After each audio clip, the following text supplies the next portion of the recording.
sencillamente porque estoy acatarrado.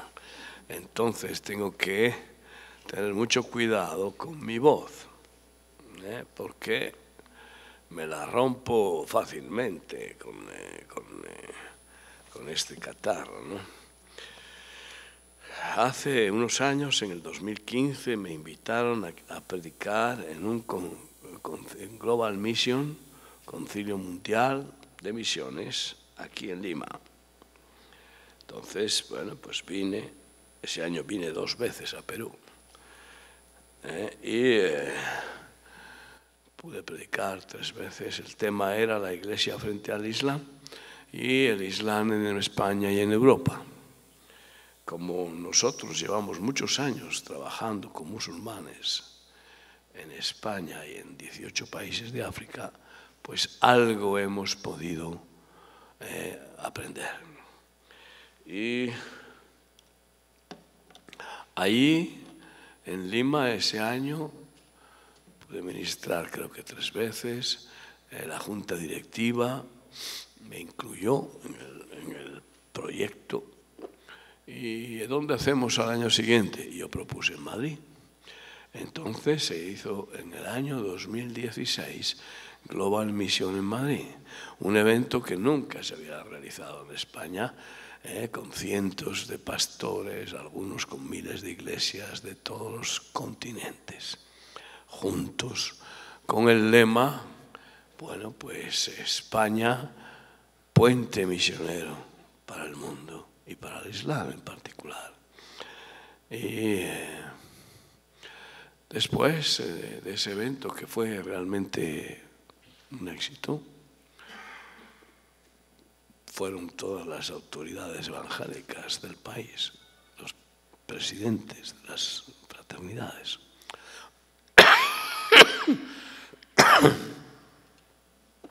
Después se planteó, ¿y dónde? El 2017. Y yo sugerí Roma. ¿Por qué? Porque Roma, ya sabéis, dicen que todos los caminos conducen a Roma, y porque nosotros tenemos una gracia especial en Roma, en Italia. Yo voy todos los años y los pastores de muchas ciudades se juntan para que pueda compartirles. Tenemos una relación muy especial con muchas iglesias en Italia, además de que nuestro ministerio está por todo el país. Y entonces ellos vinieron a Madrid, más de 20 pastores, viajaron al Concilio Mundial de Madrid.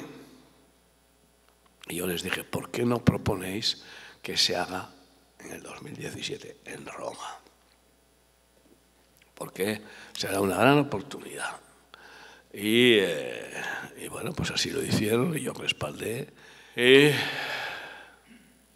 el lema eran redes misioneras, la Iglesia frente al Islam y 500 aniversario de la Reforma.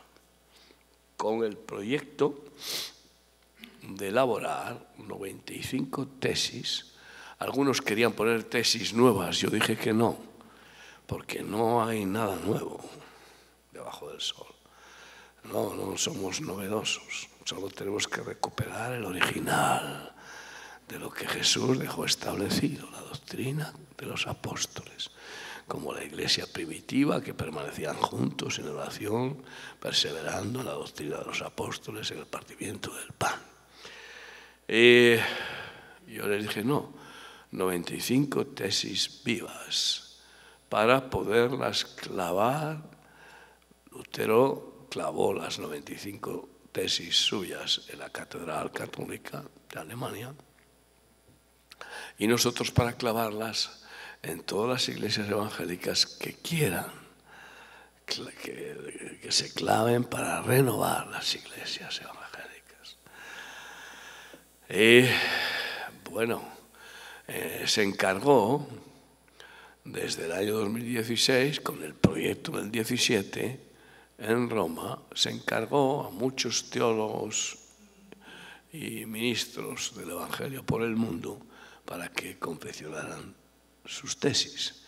Y después el presbiterio analizara todas las tesis y saliera un libro con el resultado de esas 95 tesis.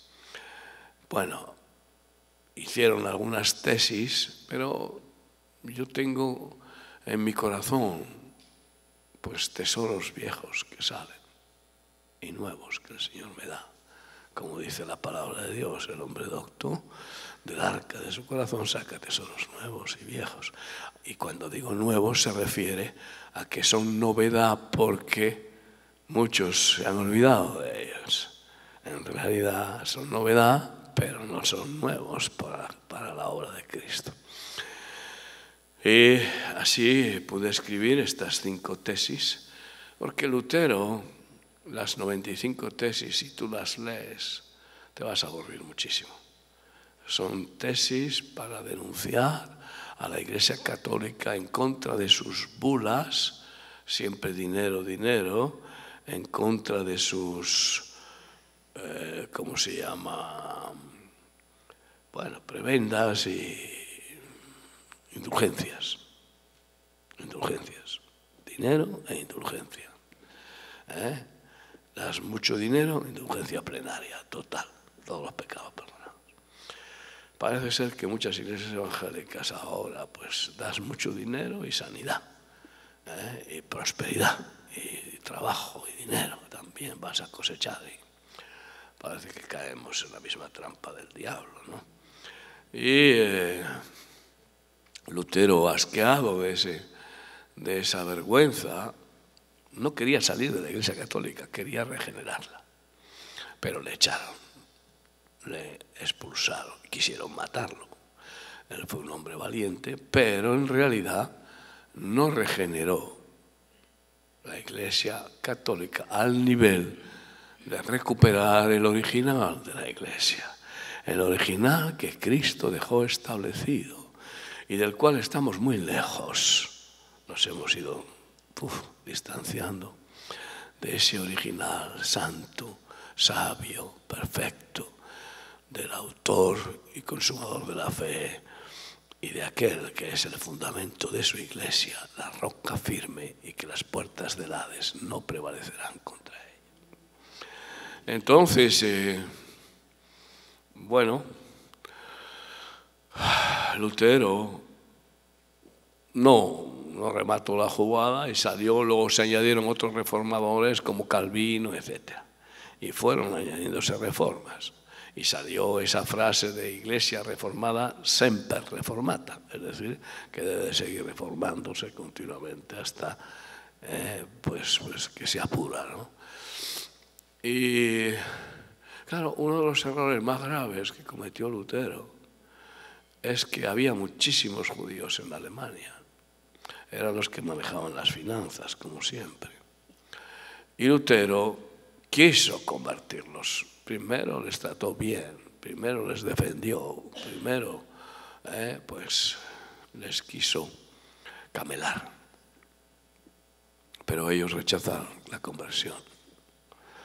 ¿Por qué? Pues porque no puedes convertir a un judío que tiene la religión verdadera con otra religión que es falsa. Porque el pueblo de Israel tiene la única religión verdadera que no salva a nadie. Pero Dios se la dio en el monte Sinaí, la Torá, la ley. Y allí murieron 3.000 inmediatamente. Para salvar, Dios Padre envió a su Hijo Jesús. No otra religión. Pareciera que la mayor parte de los evangélicos pues creen que Dios fracasó con la religión que dio a Israel y que nos trajo Jesucristo otra religión. De ninguna manera. Pero en cualquier caso, Lutero fracasó con los judíos y entonces se volvió rabioso contra ellos y empezó a perseguirlos, a expropiarles de sus bienes, a violentarles y a proclamar que no tenían salvación. Y escribió un libro que además fue su última predicación cuando lo presentó, que se llamaba Contra los judíos. Tú lo puedes ver en internet. En ese libro los desprecia de una manera tan brutal y tan grosera que predicó ese mensaje y al poco tiempo murió porque cuidado con que te metas contra Israel. Tú sabes que Chávez dijo: maldigo a Israel desde mis entrañas, y murió de cáncer de entrañas. Cuidado con Israel, porque Dios ha prometido bendecir a Israel, aunque sea un hijo rebelde. Yo siempre digo, si tú tienes 2 hijos y uno es rebelde, orgulloso, y no te hace caso, deja de ser tu hijo. No, sigue siendo tu hijo, pues cuanto más para Dios. Y además, muchos de los judíos no son rebeldes. Están aceptando a Jesús cada vez más.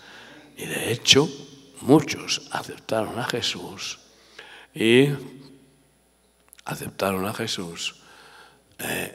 así expandieron el Evangelio, el mensaje de Jesús por toda la tierra. Queridos hermanos, ahí me inspira Dios en la palabra Melquisedec, que luego, como es la última de las tesis, intentaré compartir. Sí,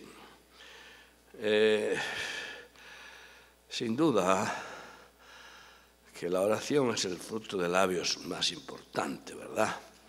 Y siempre tenemos que orar y orar, para que Dios nos inspire y nos revele cuál es su voluntad, que es perfecta. Sí, y sabemos que todo lo que atemos en la tierra será atado en el cielo. Y bueno, si alguno ata al hombre fuerte, le puede quitar el botín de guerra, ¿no? Ya es hora de atar y reprender a los principados y potestades, gobernadores y huestes de maldad, espíritus religiosos que están, cerrando los ojos a muchas iglesias, cerrando los oídos a la verdad de Dios. Es un tema primero de oración, ¿no? Y, queridos hermanos, yo pude escribir el libro que más aprecio y que doy gracias a Dios, el mejor testamento que puedo dejar de mi vida en la tierra, es Orar como respirar. Porque el que aprende a orar ya sabe prácticamente todo, porque el Señor irá con él, donde quiera que él vaya. Y el Señor le sustentará. Queridos hermanos, sí, la primera tesis, que es respuesta al resultado de esa reforma que planteó 5 solas, el resumen de esa reforma de la Iglesia, junto con Calvino y otros, fue 5 solas, es decir, que son indispensables. Eso se llama sola. La primera es sola scriptura. Y yo no estoy de acuerdo. No estoy de acuerdo. La escritura por sí misma no salva a nadie. La Biblia no salva a nadie.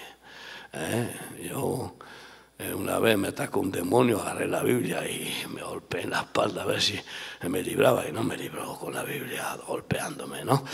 Clamé a Jesucristo y me libró. Así que la Biblia muchos la tienen en la biblioteca y a lo mejor algún día la agarran y leen un poco y vuelven a colocarla. No salva la Biblia. Pero es curioso que si a muchos cristianos les preguntas ¿cuál es la verdad? Muchísimos dicen que la Biblia, y están equivocados. No, Juan 14:6. Yo soy el camino y la verdad y la vida. Nadie viene al Padre si no es por mí. Por la Biblia no vas al Padre, pero por Jesucristo sí vas al Padre. La Biblia, el único plan que tiene Dios con ella es que nos lleve a Jesús. En Juan 8:31 Jesús les dijo a unos judíos que habían creído en Él: si permaneciereis en mi palabra, seréis verdaderamente mis discípulos y conoceréis la verdad. Y la verdad os hará libres. Y luego ellos dijeron: pero ¿cómo tú dices que somos esclavos? No, nosotros somos hijos de Abraham y nos llamas esclavos. Jesús dijo: el que practica el pecado, esclavo del pecado es. Y el esclavo no permanece en la casa, pero si el Hijo os libertare, seréis verdaderamente libres. No si la Biblia te liberta. La Biblia no te liberta.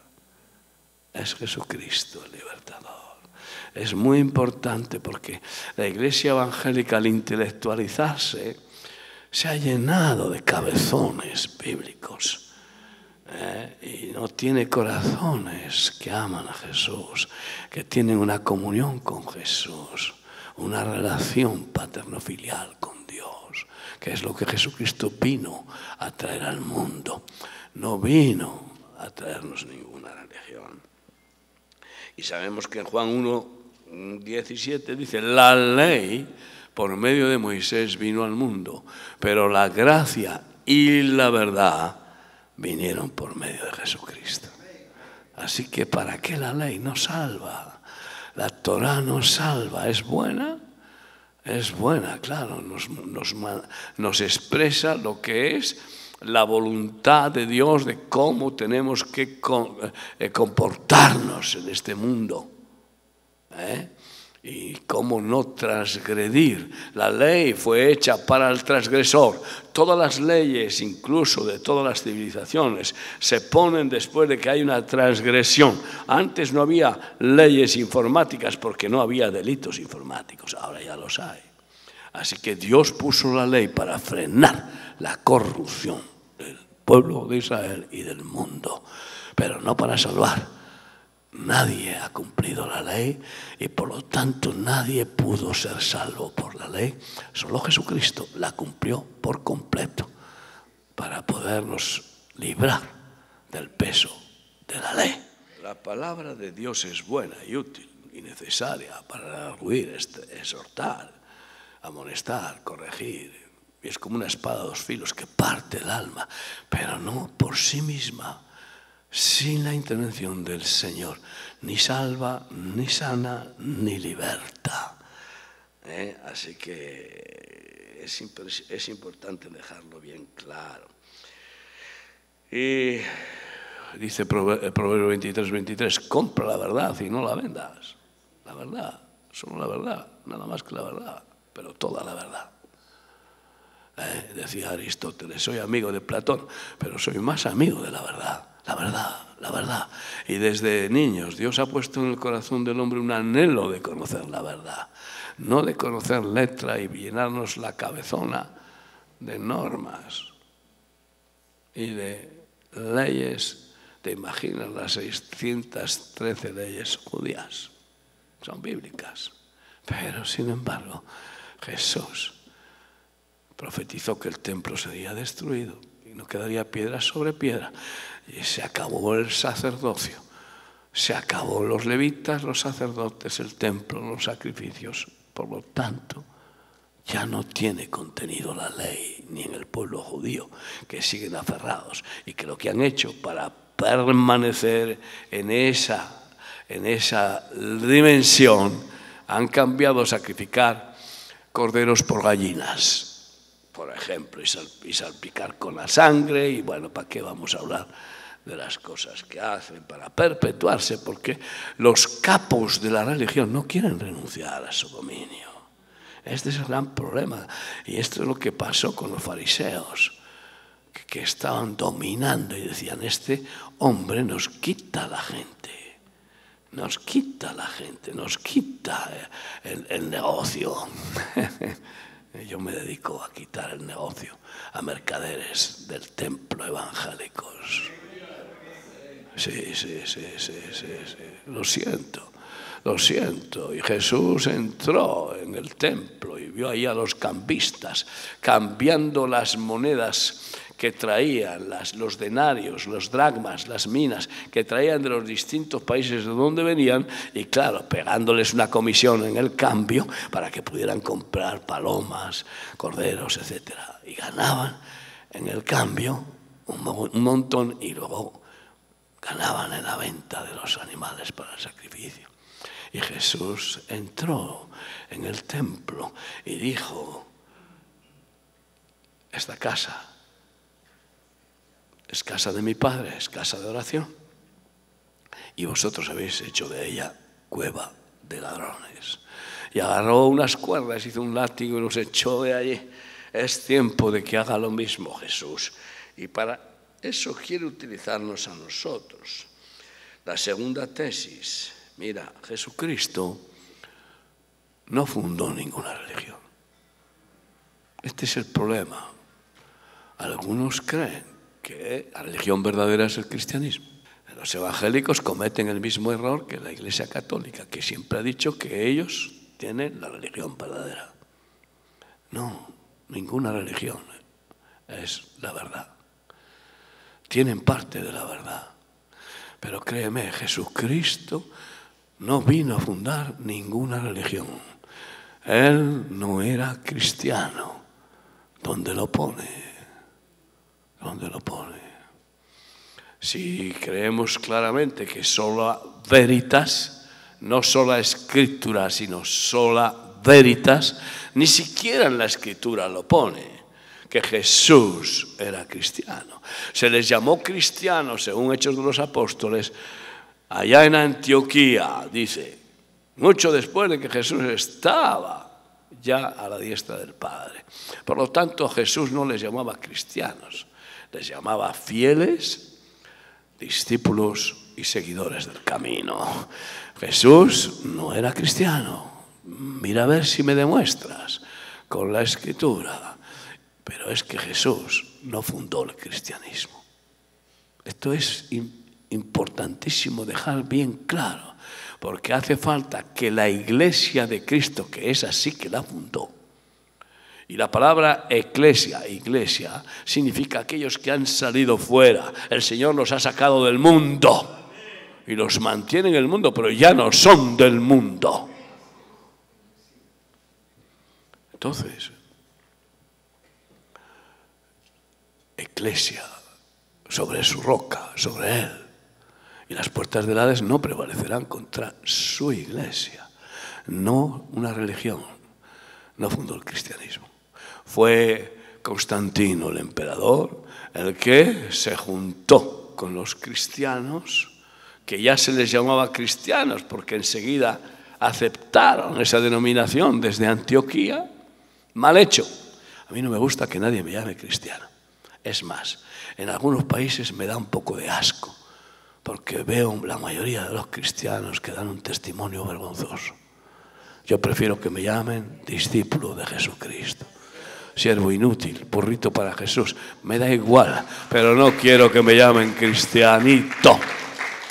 Bueno, entonces él vino a establecer el reino. ¿Y cómo comenzó a predicar? Igual que Juan Bautista.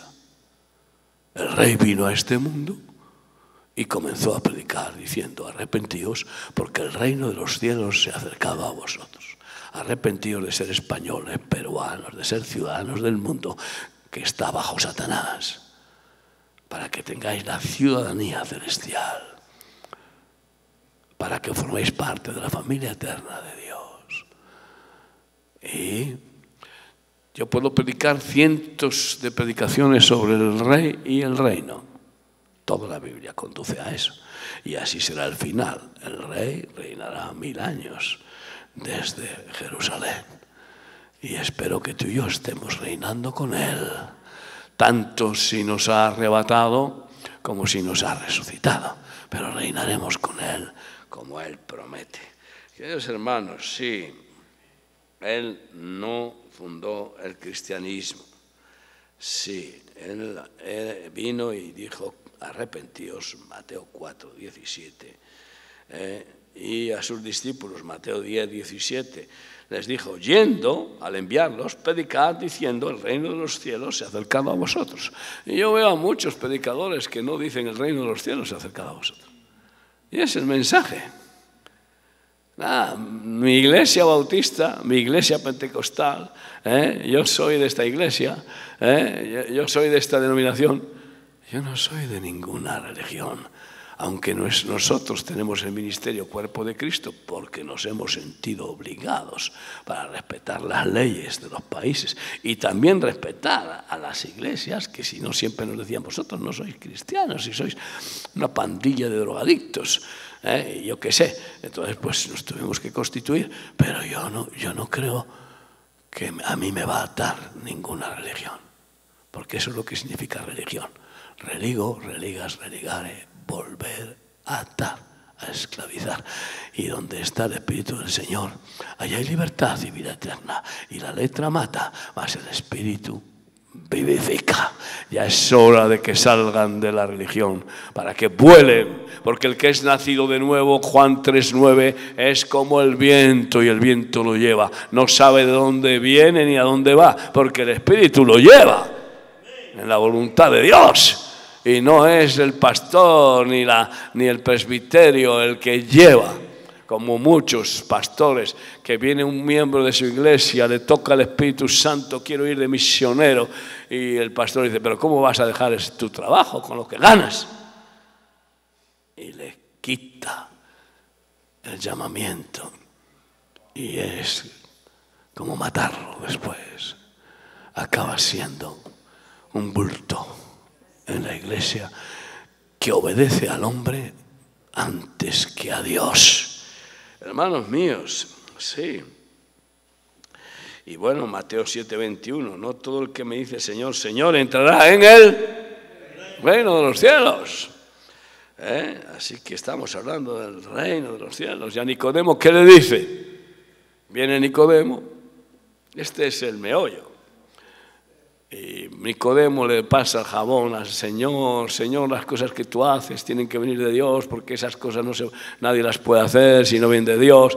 Ay, Jesús le va al pecho y le dice, déjate de pamplinas. De cierto te digo, Nicodemo, que si no nacieres de nuevo, no verás el reino de Dios. Y él dijo, pero ¿cómo voy a meterme yo en el vientre de mi madre y volver a nacer? Qué torpe, y era un sabio. ¿No sabes esto? Lo dijo Jesús. De cierto te digo que si no nacieres del agua y del Espíritu, no entrarás en el reino de los cielos. Pero el problema está en que la iglesia de Cristo está llena de Nicodemos que no han nacido de nuevo, que se han hecho prosélitos de una religión evangélica y diezman y ofrendan, pero no se han dejado matar, que es lo que busca la espada, lo que busca Cristo, matar al hombre de pecado para que pueda decir, ya no vivo yo, mas Cristo vive en mí. Amén. Hermanos míos, bueno, podríamos hablar, por ejemplo, para mí una de las leyes más importantes de la economía bíblica, que nosotros hemos tenido el privilegio de recibir, asumir y practicar, porque hemos recibido la gracia de ver el reino de Dios. Pues está en Mateo 6:33. Cuando dice, no trabajéis por la comida que perece, no veis que las aves ni siembran ni recogen, no veis que los lirios. Y dice Mateo 6:33, mas buscad primeramente el reino de Dios y su justicia, y todas las demás cosas os serán añadidas. Él es dueño de todo, no tiene problemas económicos. Y por eso en esa gracia en nuestro ministerio no hay ni un pobre.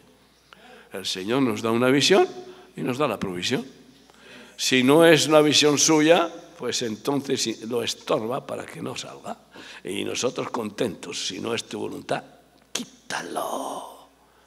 Porque solo queremos tu voluntad, que es perfecta. Sí, pero escúchame bien. ¿Sabes? Dice Lucas 16:16. La ley y los profetas eran hasta Juan el Bautista.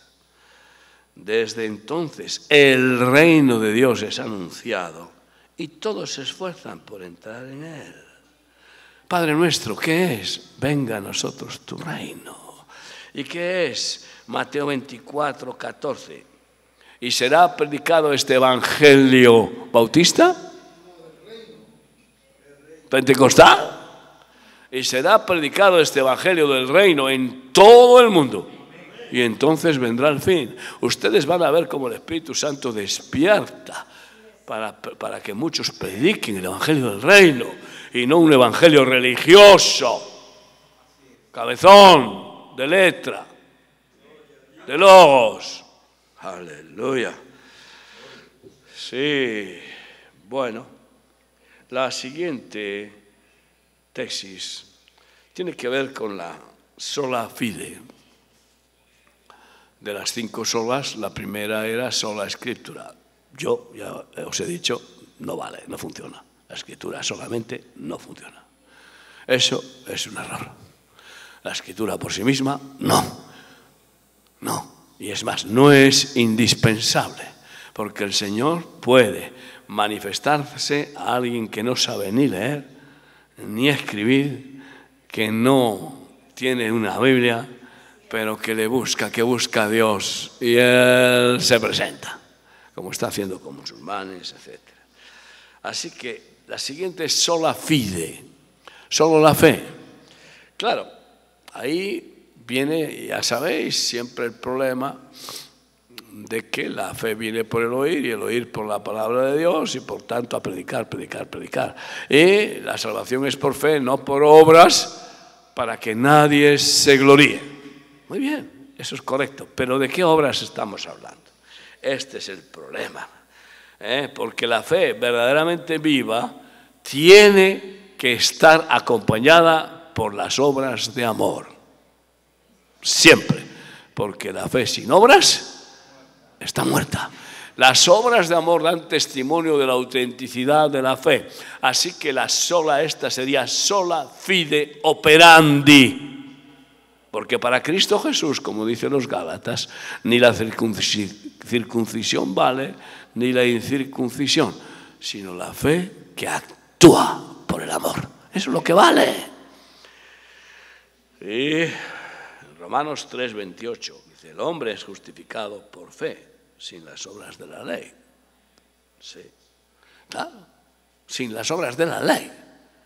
Pero es que las obras que quiere Jesús que hagamos no son obras de la ley. Porque ¿qué son las obras de la ley? Son las obras religiosas, por obligación, por mandato. Porque es un mandato, la ley es un mandato. No son obras del Espíritu, son obras religiosas. Que hacen los religiosos. Esas obras son trapos de inmundicia para Dios, porque las obras que le agradan a Dios son sus obras, las obras de su Espíritu. Y por eso, claro, que no es justificado por las obras de la ley, sino por fe. Pero, Gálatas 3:14, Cristo nos redimió de la maldición de la ley para hacernos vivir por su Espíritu. Y ahora ya no hacemos nuestras obras de la ley, obras religiosas, sino que Él hace sus obras divinas por medio nuestro. No son de la ley, son obras del Espíritu. Son obras que corresponden a los frutos del Espíritu Santo. Y si Él pone en nosotros el querer como el hacer, según su perfecta voluntad. Y lo vamos a ver bien claro en 1 Corintios 3. Dice, si yo hablase lenguas humanas y angélicas y no tengo amor, ¿qué? De nada me sirve. Y si tuviere toda la fe, de tal manera que trasladase los montes, y no tengo amor, nada soy. Así que tú fíjate, si fuera sola fide, ese texto no podría existir, porque si tuviese toda la fe que traslada a los montes, y no tengo amor, nada soy, de nada me sirve. Por lo tanto, tampoco sola fide es correcta. La salvación es por fe, que actúa por el amor y que nos impulsa a hacer las obras que el Espíritu Santo tiene preparadas por nosotros por su amor. Son suyas, no son nuestras obras legalistas, no son obras que dicen, bueno, pues ahora marketing, vamos a evangelizar. No. Yo evangelizo todo lo que puedo, a diestro, siniestro, al que lo pillo, intento matarlo, donde quiera que esté. No es porque me lo diga este o aquello, o me lo diga la Biblia, sino porque el Espíritu Santo me constriñe y me lleva a amar a las almas y saber que si alguien pasa a mi lado y no tiene a Cristo y no le hablo, mañana me puede decir, mira, no le hablaste de mí y se murió, no me conoció. Claro que no voy al infierno, no vamos al infierno por haber pecado de omisión, pero en cualquier caso es el Espíritu Santo el que nos tiene que impulsar, no las obras de la ley religiosas, que son trapo de inmundicia, son obras del Espíritu Santo. Y por eso, por sus frutos, los conoceréis. ¿Que son frutos de la ley? No, la ley no puede dar frutos del Espíritu. No puede. Pero si nos injerta Cristo en la vid verdadera, en su mente, en su corazón, el Espíritu de Dios hace morir en nosotros las obras de la carne, lleva nuestra mente cautiva a la mente de Cristo y produce sus frutos de amor, gozo, paz, paciencia, bondad, fe, benignidad, mansedumbre y templanza, que la ley no puede producir. Ninguna religión nos puede dar. Y bueno, pues dice Santiago 2:14, hermanos míos, ¿de qué aprovechará si alguno dice que tiene fe y no tiene obras? ¿Podrá la fe salvarle? De ninguna manera, de ninguna manera. ¿Sabes cómo llamaba la epístola de Santiago? Lutero la llamaba la epístola de paja, la menospreció. Pero resulta que en la epístola de Santiago, ahí nos dice el único pasaje de toda la Biblia que nos dice cuál es la verdadera religión. No hay más que un pasaje en toda la Biblia, y está ahí, Santiago 1:27. La religión pura y sin mácula delante de Dios el Padre es esta: atender a los huérfanos y a las viudas en sus necesidades y guardarse sin mancha del mundo. Amor y santidad, compasión y santidad, misericordia y santidad. Esa es la religión verdadera. Claramente, el Señor quiere que pongamos en práctica la naturaleza de Dios, porque si somos hijos de Dios, tenemos que tener esa naturaleza. No vaya a ser que cuando cierre la puerta, llames y no te abra, porque diga, apártate de mí, hacedor de maldad, nunca te conocí, no fuiste amor como yo soy amor, no tuviste comunión conmigo, no dejaste que yo te usara como canal de mi amor para bendecir a otros. Y bueno, la cuarta, sí, Cristo no mandó a hacer creyentes. Yo no quiero creyentes, los demonios son creyentes. Llenan las iglesias. Este es el problema. Miles, millones y millones de creyentes en las iglesias que no cambian el mundo. ¿Por qué? Porque aman más al dinero que a Dios. Porque simplemente practican una religión dominical, pero no son, vida y vida en abundancia. No se niegan a sí mismos. No toman la cruz y siguen a Jesús. Y Cristo no mandó a hacer creyentes, sino discípulos. Lo vemos bien claro, ¿no? Y en Mateo 28:18 lo dijo. La mies es mucha, los obreros son pocos. Si simplemente el 10% de la iglesia evangélica tomara la decisión de servir a Dios a muerte, cambiaríamos países enteros. Calcula cuántos que dicen que son cristianos en este país, pero que tienen un pie en el mundo y otro pie en la roca, que sirven a dos señores, que dicen aleluya, aleluya, cada uno con la suya. Esta es la realidad. Entonces, pues oye, y por último, en ese desastre de Lutero, pues Lutero no entendió cuál es el plan de Dios con el pueblo de Israel. Él no ha desechado nunca a Israel. Romanos 11:11, que alguien lea, por favor. Que alguien lea Romanos 11:11. Aleluya. Dice así: con que Dios ha desechado a Israel en ninguna manera, sino que a un pueblo que no era su pueblo, Dios le hizo pueblo suyo. A los gentiles nos hizo pueblo suyo. ¿Para qué? Para provocar a celos a Israel. Ay, amigo. Provocarles a celos con los frutos del Espíritu Santo, que eso les provoca celos, porque ellos los leen.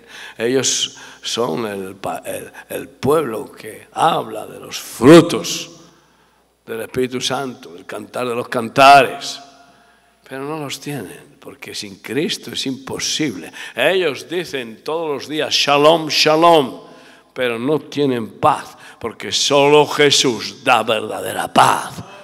¿Y a quién? A aquel que se entrega a Él. Pues los judíos todavía no entienden quién es Melquisedec. La mayoría, incluso rabinos, dicen que el misterio de Melquisedec. Bueno, pues te digo, Melquisedec es Jesús, el sumo sacerdote, según el orden eterno, sumo sacerdote en el cielo, y para siempre. Y para siempre, y vino a establecer su reino.